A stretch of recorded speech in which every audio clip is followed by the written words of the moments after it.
All right, this is Veplo coming back at you with Veprotip number 3, vendors. I just want to talk about some of the little tips and tricks and nuggets that I learned having many vendors over many years on Basilisk. I'm kind of running out of time to do this video. I do not have merchant on Finalizer, only on Basilisk, so I want to get this done before Basilisk disappears. I also want to mention I sound a little stuffy. That's on account of the fact of the COVID. Tested positive for COVID the other day. I'm a little stuffy. All right, so vendors. There's a few topics I want to cover. This is not, these, even though I ramble and they take way too long, the goal of this isn't to be a comprehensive guide to here's everything about vendors. Just some of the tips or tricks of things that I've seen other people not know about over time. So I'm here in the mall. You can see it's a thriving, lively mall. No, I'm just kidding. It's fucking Basilisk. Okay, so these two vendors are mine. And the first thing I want to talk to about is taking advantage, let me zoom in down here, of this location filter. This is really handy. All right, so I'm going to look for everything I have for sale in the entire galaxy, and I'm just going to click a chunk of it here. Let's say, all of this, and let me just withdraw it. Pretend like, some of the shit dropped off. There you go, whatever, do some of this. And do I have any Talus on here? Yeah, let's get rid of the Talus shit. So, let's pretend you logged in and you get the dreaded 70 emails at once telling you that 70 things have dropped off your vendor. So I'm here in Live Mall, which is in Corellia, but let's say I had stuff drop off Island City of Atlantis on Corellia or on Talus. Right, so we can go back in here and I could go to stockroom, and here's the location filter. So the vendor, so this is just things in the stockroom on my Seaman vendor. This is just the Seaman stuff. So the region, that's going to be what player city you're in. And if you're not in a player city, it's just going to be the planet. So you'll see for me, it just says Corellia, live to rebel. So this is all the stuff that I just pulled off from there. You'll see that's why the time remaining is 23 hours. By default, it's 30 days. So planet should be a little bit more. Actually, was it? Yeah. So I have 40 items here between these two vendors I just messed with and with a fishing pole and bubble tank. Anyway, so this planet is Corellia, so I have some on Veplantis. So if we scroll here, you'll see here's the additional 13 items on Veplantis. Now if I were to switch this to Galaxy, it'll be those few extra 5 things on Talus I pulled. All right, so let me go back to full view here. All right, so... Oh, and actually, real quick, before I go to relisting, this is also true for if you offer something to somebody's vendor. So, for example, there's this sick-ass vendor here. See, it's fully dressed out in Mandalorian armor. Looks awesome. It turns out this guy got banned. So, I don't know. I think he was banned for ban evading. I think he had been banned before. I don't think he was specifically banned for duping. He certainly wasn't mentioned in that one post. But still, still pretty ballsy and cool to put Mandalorian armor on a vendor. But he was banned like a year and a half, 2 years ago. So this vendor absolutely would have vanished. You'll notice all these other empty vendor slots between his vendor and mine. It's not a coincidence that these are the only 3 left over here. These are the only 3 that I've been touching.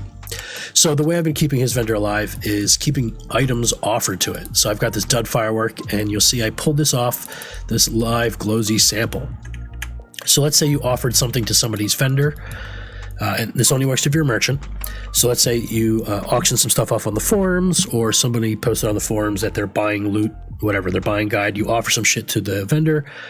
They don't pick up for the 7 days, right? So when you offer it, you'll notice here it says my remaining time is 6 hours, or 6 days, 23 hours. That's because I just relisted it before this vendor or this video started. So it's 7 days. So let's say they don't pick up in 7 days, and you want to fucking schlep back out to the middle of Dantooine or wherever the fuck they've put their house. So if I go to my stockroom, you'll notice that the sample of live glowsies is showing up here from my vendor that I've opened in my stockroom, even though it's on somebody else's vendor. So I can open it and see that I sold it for 3, so I can then reoffer it for 3. So I did that for my vendor, but I can come back over here. And this works. These happen to be right next to each other, which makes it, excuse me, really easy to check. Like I said, though, this could be off planet, it could be far away. And actually here, actually I can prove that real quick. Not that I guess anybody's doubting me, but okay. So here's my hot pants vendor. And if we look at any of these hot pants for sale, you'll notice the merchant and creator is property of Vepla, so it's my other character. So let's offer something to my hot pants vendor. What do we got? Water, fishing pole, sure. I don't know what the www. The fuck? I don't know, whatever. So we'll offer a fishing pole to 1. So that's here on Corellia. All right, and I guess this actually goes the other way, right? So instead of me offering something to somebody's vendor, let's say somebody offered something to my vendor. Let me switch over to property of Veplo, who is... All right, so you can see here, I'm on beautiful Talus. So I'm on Talus. Yeah, I'm often hanging out here when I'm on this character. Somebody offers something to my vendor, exceptional, whatever. So I can go here. I can look at offers. Once again, this region, planet, nothing. But if I go to entire galaxy, there's the fishing pole offered on Corellia. So I can buy it. And now if I go to my stock room, entire galaxy, you'll see it's hanging out for 7 days. So let's say I don't think I'm getting to Corellia, right? I'm not planning on leaving Talus for a while, and I'm worried about this exceptional, dingle schpock, whatever, fucking dropping off. So what I would like to do in those cases, I would hit sell, just drop 100 mil, just real quick, on the price, and then I'm going to come here, I'm going to sort by time remaining, end and home, or I use these a lot. Oh, I forgot to do entire galaxy. So 14 hours, so we'll do this. Next, should be next, maybe, there it is. So you'll see it's now for sale for 30 days. And I could give myself a 60-day buffer there. I could let it sit on the vendor for 30 days, then it would drop and then sit in the stockroom for another 30 days. I like to keep my vendors tidier, so I can withdraw it now and go to the stockroom, and you'll see it's still there for 90 days. And I actually did a terrible attempt of recording this video before. Believe it or not, this rambling piece of shit that you're getting now, where I'm fucking coughing and all over the place, is actually the second take. Yeah, imagine how bad the first fucking one was. Anyway, let's go back to Vepla. Vipla. Yeah, so if somebody offers something to your vendor, and here's a peeve of mine. When people have a vendor specifically for drop-off, or let's pretend that this wasn't the mall and this was, whatever, Vepla's fucking Vep shop. Fucking COVID. Let's say these are all my vendors, and let's say I name this one drop-off vendor, right? And then this one is whatever, socks and fucking hats and swords and rods, whatever. And I come in and I offer some shit to this vendor for somebody. And then they're like, oh, you didn't offer to my drop-off vendor. That's why I didn't buy it. I didn't see it. It's like, get the fuck out of here with that shit.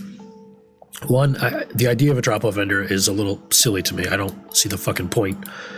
But, right, if you're going to check your vendor, and I'm sure this is what they're doing. They're clicking their vendor, they're going to stockroom, and it's probably on just that vendor, right? Just my Seaman vendor. But just do fucking region or entire galaxy. You get everything. So when people would offer me stuff, I would sometimes be on Talus or in Corellia or vice versa or whatever. They would offer something to, let's say, my smuggler vendor in South Isley Mall on Tatooine. I'd be on Talus. And you get a system message. I guess I could have had that up on screen. You get a system message when somebody offers something to your vendor. So I would see that pop up. Joe Schmo has offered exceptional cock ring to your vendor. So then I could go to the vendor next to me, go to Stockroom Entire Galaxy, Offers Entire Galaxy, and buy it. And then I get like a tell from a guy, be like, whoa, I didn't even fucking see you. How'd you buy that? And I'm like, yeah, easy. I'm not an idiot. No. So yeah, so you can buy things remotely the same way. You can relist remotely. I once, and this is a cheeky little side story here, South Isley Mall, right? They would add people to vendor at that point in time and leave them on vendor. So I made a secret vendor, right? A few days later, a week later, whatever, sometime later, I did create vendor, and I'll talk about that next actually. And I created a vendor, just a little droid vendor, and I hid it inside of a fountain. It's there for months and months. And then one of the admins in the mall finds it and gets mad at me, like it's some big fucking deal. There's absolutely no reason to be mad about this. The only complaint that I think some people might try to make is that, oh, it's taking up a slot in the building. Except it's not. Vendors don't count towards your item count in the building.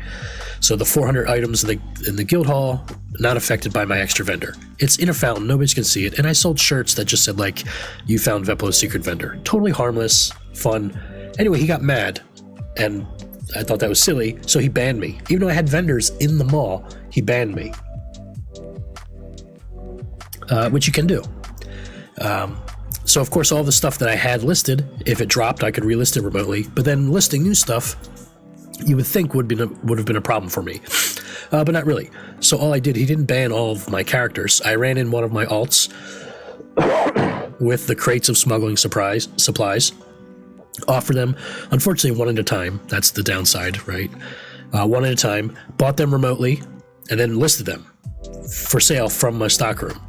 So he banned me from the mall, and then I just continued selling stuff. And then another admin, actually that guy reached out and apologized and said that, whatever, he had some other stuff going on, and he overreacted and he unbanned me, and we're all good. Good guy now. But yeah, so those are handy things to know, that you can do things remotely like that, galaxy-wide. All right, the next thing I want to talk about is create vendor. So you'll notice my vendors here are pink Wookiees. My fishing rod vendor up here is a pink Wookiee. Boom, that poles. My food vendor, pink Wookiee. I like pink Wookiees. When you go to create a vendor, so let me zoom in here. All right, what a lot of people do is they run to the housing terminal. That's fine. You can do that. You can run to the housing terminal. I would usually stand kind of where I wanted the vendor, whatever here. And then I would do create V, which is short for create vendor, but create V works. Hit enter. I know I want a Wookiee, so I'm going to go down one. It's down 6. 1, 2, 3, 4, 5, 6. Well, it's down 5, but you need 6 keystrokes. Up, and then let's say Veplo's whatever cod pieces. Veplo's cod pieces. Yeah, it's fine. So now if we look at my inventory, so kind of purple and brown, not what I was looking for. And I would do this a lot because I generally wanted specific. So now I'm just going to do control up arrow, down, 1, 2, 3, 4, 5, 6, up, paste. Oh, not bad, pink, but then pink and brown, don't really want that. So if you're ever trying to get a specific vendor, I wanted a fat vendor, a tall vendor, a short vendor, this color, that color, old, young, whatever. This speeds it up a bit instead of using the terminal. You just get into the rhythm of it. 2 down, 1, 2, 3, 4, 5, 6, 1, paste, and then eventually, I'd get the pick one that I wanted, which is a handy thing. Create vendor. All right, so a couple things. Actually, I should have created one. All right, hold on. Let me just make one real quick, and we'll drop this one no matter what it is. Oh, look at that, kind of pink. So I'll drop this guy. All right, so you can go in here and you can use the rotate. But you can also use the rotate command. So like I'm doing rotate 23, too far, I'll do rotate left 10, whatever. So you can fine tune it and get it how you want it before you initialize it. And once that's done, you initialize. When you click on it again, there we go. Now I can pay vendor maintenance, check the status, so I can put a little bit of money in. Whoops, that's not money. So it's good. Withdrawal maintenance, good to know. The most you can put in a vendor maintenance at once is 100,000, so I can put in 100,000. And, I can do that multiple times. So 100,000, if you're master merchant, lasts a while. That's over a year, 463 days. But I could pump in another 100,000 if I wanted, right? I could say pay vendor maintenance and do another 100. Well, let's try 101. 101 says must be 2. Anyway, but let's say I'm done with this vendor, or I put too much in or whatever. So now we can withdraw. So let's say I want to take 90 out. So you can take that back out, and now we can look at status and see that it's down to 46 days with those 10,000 credits. By default, vendor search is turned on. If you do not want your thing showing up on Bazaar search for whatever reason, if you're trying to sell them, I think that makes a good case. But whatever, if you have your reasons, know that it's enabled by default, so you'd have to disable it. Sometimes people may ask what the register vendor is. So you'll see you pick a type of vendor that you have, And it's asking for these categories because these are what's on the map. So let's say I wanted this to be ships. All right, boom. Cannot register an empty vendor. Rude. All right, so let's sell. That's my fishing rod. What's this one? Oh, no, it's not my fishing rod. Where's my fucking fishing rod? Yeah, whatever. All right, we'll sell that fishing rod. All right, so let's try it again. So now let's do register vendor and make it ships. All right, so now on the planetary map, right, you have trainers. Actually, let me shrink this down a little bit and zoom in down here. So registering a vendor makes it show up under. So if I click vendor, these are all the registered vendors.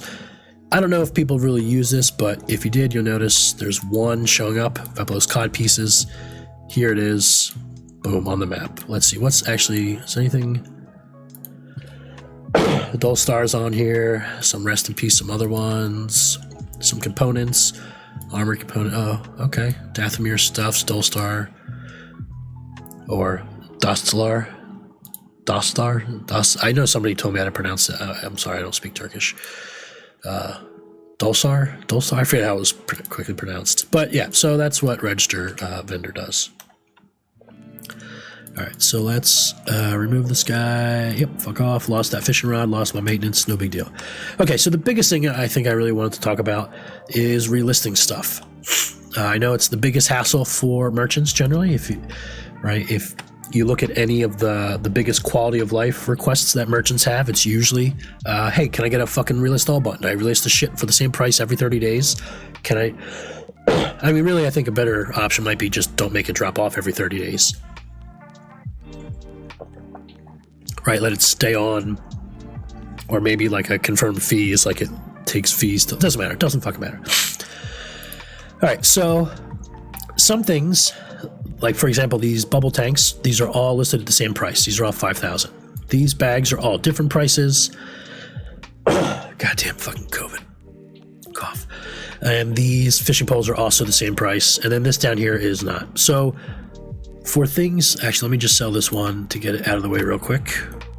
And let's shrink this window down a little bit here. All right, so I know these are all the same price. I sell these for 100. I can open it, examine 100. So what I like to do is I start at the top, and actually I'll do one up here to show you. So if I started at the bottom, I'm just going to click sell. I know I sell these for 5,000. I like to get the price kind of up here. I'm going to hit enter, and then watch what happens. Everything below what I'm selling, all of the rows below this will shift up. So now you'll see what I have selected is what was beneath that. So when I'm listing things that are the same price, I start at the top of the list. I click sell, I put in the price, in this case 100. The first time I hit enter, now everything shifts up, and because it's the same price, I can just click sell and hit enter. I don't have to do anything. I also like starting with the things on the bottom because, like I said, it's shifting the things up at the bottom, so I feel like it's faster. It has less to reload when I'm just doing the bottom. All right, so let me relist these. These are 5,000. And, you know, I could have pulled a couple hundred items off, but you kind of see how smooth this goes. It's nice. All right, so these are different prices. So for these, what I like to do is I kind of get it all set up for, optimized for minimal mouse movement. I don't want to move my mouse around. I just want to be able to use my keyboard and shit. So I'm positioning where I have this, so when I double click it, the sell button is right above it. I'm going to note the price, 50,000, and I want this window to be kind of real close, so I can come over here and I could type in 50, 1, 2, 3, and hit enter. Right, so you could do it like this, 50, enter. 50, enter. All right, these happen to be 50, but all right, here's one that's 90. So 90, 1, 2, 3, enter. This one's only 5, so 5, 1, 2, 3. Since I'm putting in those thousands all the time, I actually made a mouse button that just does, on my mouse, it just does 0, 0, 0 and hits enter. So I'm going to start using that now instead of typing the zeros. So this is 20,000, so I'll put in 20, click that button on my mouse while I'm moving back over. 45, so I'm just doing 45, mouse button. 45, actually that's the same, so I can just do that. 175, I can even drop the price. Let's say 160, move that, click that as I'm moving the mouse. 6,000, let's bring it down to 4. So you can see how quickly this can be done, right? You just get that rhythm going. I'm gonna read this all the same. 7,000, 4,000. We'll say you get that rhythm going, and you see that didn't take me very long. I didn't have many. I mean, I guess I could pull off all 40 real quick, but you get the idea. Just position things once, get your rhythm set up. The least amount of mouse movements that you can do, the quicker it'll go. So I think that's all I wanted to talk about with vendors. We talked about relisting things remotely, buying things offered to your vendor remotely. It's very handy. Being able to relist things that you've offered to other people's vendors remotely is nice. You can use create vendor command to do it wherever you are in a building. Just create the vendor there. You can actually create a vendor and leave it in your inventory. I can make it in one building or while waiting outside, leave it in my inventory, and then walk over to the building I want and drop it, whatever. Search is turned on by default. You can register your vendor on the map, and then you can rotate your vendor before it's initialized using the rotate command if you want to fine tune it more than what the radial option gives you. And then, that relisting, it's just about getting it set up for minimal mouse movements and just using the keyboard and finding your rhythm. All right, 21 minutes and capable of doing anything in fucking less than 20 minutes, except for, ironically, fucking. That takes like 20 seconds. All right, I'm going to maybe try to do a Veprotip number 4. I think a lot of the other ideas I had are much shorter, I hope. I really want to get these hammered out and bagged out. You know, like last night I crawled into bed around 5 or 6 a.m. because I've been up all night fucking with stupid shit. And then, when your wife starts asking questions like, do I make you happy anymore? You start to think about shit. So I want to try to bang these out before I can no longer bang these out.